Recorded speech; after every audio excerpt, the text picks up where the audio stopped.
A couple of months ago, a mutual friend of ours, Ku, made a military training video, and if you look really closely, you'll notice that I was in it. 30 to 50 minutes. And Topher was in it too. You were very popular in those videos because you used to be in the US Armed Forces. I was actually in the 101st Airborne. This is a knockoff of that patch, Right. but that's basically what it is. So today I thought we would try something out where if China were to hypothetically invade Taiwan, what would you bring? A former US Armed Forces dude? And so we're here at this military surplus shop. What does a store like this have in like an emergency situation like Yeah, that? do you reckon like a dress? Yeah, I think the kiddie size. I think when the communists come and land on the beaches and they see you in this, they'd run really far away. Yeah. The most important thing with clothing is, I think, weather. So something that's rainproof for sure. But Taiwan doesn't get so cold to where you have to, get cold weather gear. So I'm sure we'll probably find other stuff in here that I would put at a higher priority. Yeah, let's just hope they don't invade in the winter.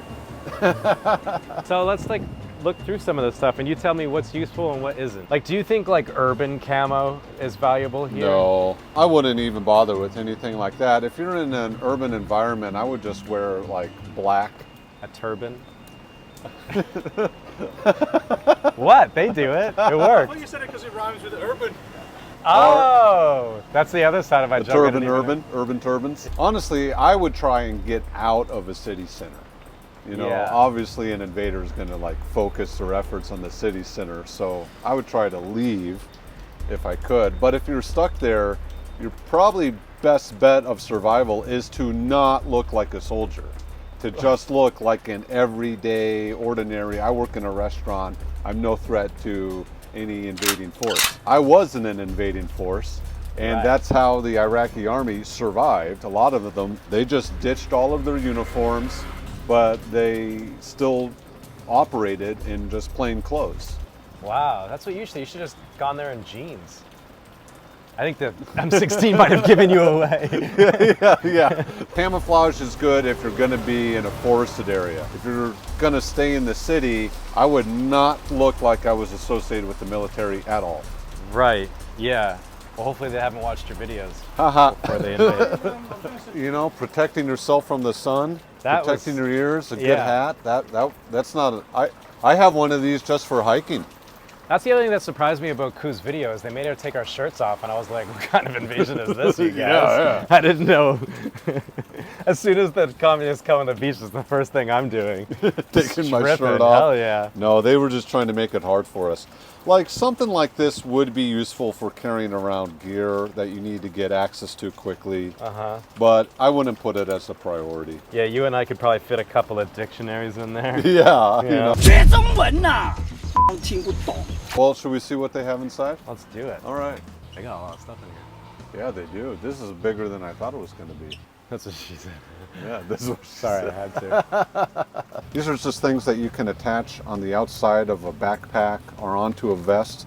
You could have basically like a modular design. So if you have something like a first aid kit or, other gear that you need to have. Are you first aid certified? Yeah, I was first aid certified. Does everybody in the military carry a first aid kit? Yeah. Do you use any of your first aid kit while you're in? Luckily, I never had to. When I was a platoon leader, I didn't have any serious injuries. That's either a really good thing or a really bad thing. It was fortunate. Yeah, it was really good. So let's see what else we got here. Would you get a helmet Oh yeah. like this one? I think is probably really appropriate. Yeah, this would be good for you, Prazi. This seems like a legit steel helmet too. How much is this? That's friggin' metal. 5,500. Yeah, that's all a right. lot. I would not get a steel helmet like this. I would try and find something lighter.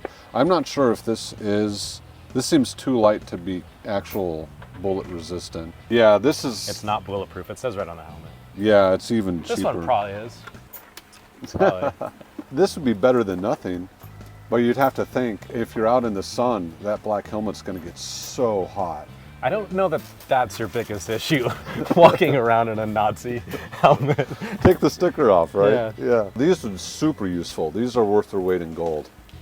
Scissors. Multi-tool. Right, multi-tools. Yeah. So inside of that, you know, you have the pliers, but you also can fold it out to different types of knives and saws and other stuff like that. I don't know a single infantryman who does not have a multi-tool. And is Leatherman the best one to go for? Gerber's also a good brand, but those I'm familiar with because they're U.S. brands. Key on finding that is just making sure that the steel is good. Yeah, I guess if I'm going to stab a communist, I'm going to do it with some American steel. Yeah. The combat knives, I mean, those are cool and fun for movies and stuff. Like you have these big... They're like can openers, basically? I mean, you know, they talk about if you're going to get in a knife fight. I don't think that's a realistic thing. Having the knife as a tool for, you know, cutting cord or other stuff like that. And commies. yeah, and if you have to, commies, I suppose. How about axes? Are those super useful? A hatchet like this, a little hatchet, if you're out in the woods, that is extraordinarily useful. Because you can throw it at them and they won't even hear you. I would have, no, not as a weapon.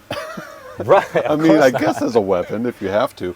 No, if I had to choose between a Leatherman and a hatchet, as I could only bring one into a jungle survival situation, I would choose the hatchet. A good pair of boots, or footwear, is essential. Yeah. All of us had problems with our feet in Koo's they didn't video. fit. Well, yeah, I had to swap out my boots for the shoes that I brought. Me too. Because they were just crushing my toes. It Yeah. really hurt. But having a good pair of boots, a good Steel pair toes? of shoes, I would get something like steel. Yeah, you can see this is a steel toe boot right there. Is there a brand that you'd look for? Jeez. Skechers. Yeah, Skechers. The most important thing is that it fits you really well. Because if it's too tight, that's going to cause problems, obviously. And even if it's a little too loose, that's a good way to get blisters on your feet. And then if you can have it be somewhere as like a Gore-Tex exterior, so it's a little bit waterproof. Is there a gear attitude in the army? Like, can people compete with each other? Boys and their toys. Oh, really? Yeah. Oh, yeah. Just think about how guys like kit out their cars or their motorcycles or stuff like that. Yeah. They do that as much as they can on stuff that they're allowed to bring. Oh, okay. Like RGB lighting on your combat vest. I know, I hate to say it, but the that Nazi helmet might be the best option as far as helmets that we see. Okay. There's the quote of the video. Yeah. You know, I was going to gloss over these, but there is actually wearing a high-vis vest is good for like looking like you're doing an official job, Okay. even though you're not supposed to be there. Pepper spray? Yeah, looks like we got pepper spray. Getting a good watch is not a bad idea too. So many of us, we use our phones. If it's a true emergency situation, power might be off. So having something that is independently powered is not a bad idea. And of course, having a good belt. I actually have a military belt on right now. I snagged a bunch of belts before I left. Okay. Yeah, so I've been using them over the years. There's a whole bunch of American soldiers in Iraq with their pants around their ankles. Don't now need 'cause their of belt. you. Yeah. No, you know, you spend $1 trillion a year on that defense budget. You get free belts. These are more like actual uniforms. Having good clothes that fit you, that's important. But Especially something like this when they come. oh, that's sexy. I You wear bet that. something like that? Yeah, I think let 'em that, know. yeah, that'll work out. Yeah, I think that's the good. problem with. No way. Pull it out. What does it look like? Can you see it? I can see it. Yeah, Hell yeah. that's for cosplay use only, I guess. Huh? Now, if Yeah, but having a good durable pair of pants, I think it's more important in the jungle than it Yeah. is in the city. you want to look good when you die, you know, Yeah. getting shot I and mean, not the- having the right pants on. I mean, that's embarrassing. All Look at right. these purple ones behind you. That's sexy. Yeah. What the hell would you blend into there? A gay club, man. Yeah. Well, there's other equipment though. Flashlights. Flashlights again, are like a bit of gear that's very important. Yeah, I would definitely spend money on a good flashlight, especially like a headlamp like that. Those are really useful. It's worth spending a little bit of extra money to have something that works. Would you bring gloves? Yes, 100%, These are important. 1000%. Yeah. Yeah, In the military shooting video, something about gloves. yeah, yeah. Well, we know you saw how Jimbo got his finger crushed. Sometimes you can find them out of Kevlar. I mean, if you can't find tactical gloves, gloves that are designed for like mechanics, car mechanics, you know, that's another good option. So out of what you've seen in this shop so far, what would be, let's say, your top 5 things that you would take? Top 5 things that I would take. The Nazi uniform, the Nazi helmet, probably those purple camel pants. Yeah. Yeah. Then you just straight Flashlight. Yeah. If I had nothing and my plan was to get out of the city, I would get a really good pair of boots. That would be number one. I would probably get that hatchet and a Leatherman. That's 2 and 3. Let's see, tactical gloves would be 4. And I would probably go for a really good pair of pants over a good shirt. Is any of these patches, are these like Taiwanese specifically, or?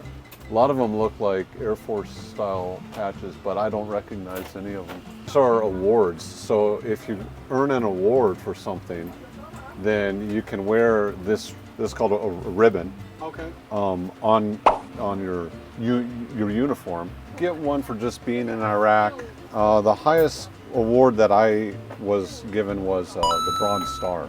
It's actually given 2. There's probably some of Prozzy's viewers that are Taiwanese guys that maybe have some of these. Oh, I could have just gotten a hand grenade. I would take I didn't that. see that. Yeah, I should have. That should have number one. Yeah, get a hand grenade. Wow. Now there's many times in training where someone pulls the pin. They practice. There's a lot of practice grenades. You're supposed to pull the pin, drop the pin, throw the grenade, right? Oh, But they drop the pull grenade. they pull the pin. They throw the pin. Drop the and grenade. they drop the grenade. Yeah, it's happened enough times to where they have as much safety as possible doing it. But still, people get nervous, and you don't know how you're going to react until you're in that situation. Right. You ever cook the grenade? Hold on to it for like a second? Not a live grenade. No? No. I mean, I've cooked smoke grenades and stuff like that, but never a live grenade. This we almost overlooked. Rope. This is actually called parachute cord. And this is another one of those that is extremely useful. So I would have had this on my top 5. I would take away pants from the store because I can just use normal pants, and I would have paracord instead. Right. Just naked with his rug. Yeah. That'd scare the shit out of them, wouldn't it? Leave it Make a together. hammock out of that, maybe? Yeah, you can use this stuff to do all sorts of things. Yeah. Yeah, you can make booby traps. You can do all sorts of stuff with the paracord. Yeah, I'd it's probably just hang really, myself. really useful. Yeah, if it comes down to it, Yeah. there you go. It gets too much. I'm in the jungle, Yeah, The tree. that's Yeah. very useful. Anyways, thanks so much for coming to Taichung and filming this video with me. Thanks for having me, man. Yeah, no. Yeah, that's cool. If you guys want, you can check out Topher on his channel. I'll leave a link in the description below for you guys to check out. Anyways, stay positive, keep your stick on the ice, and I'll catch you guys next week for another video.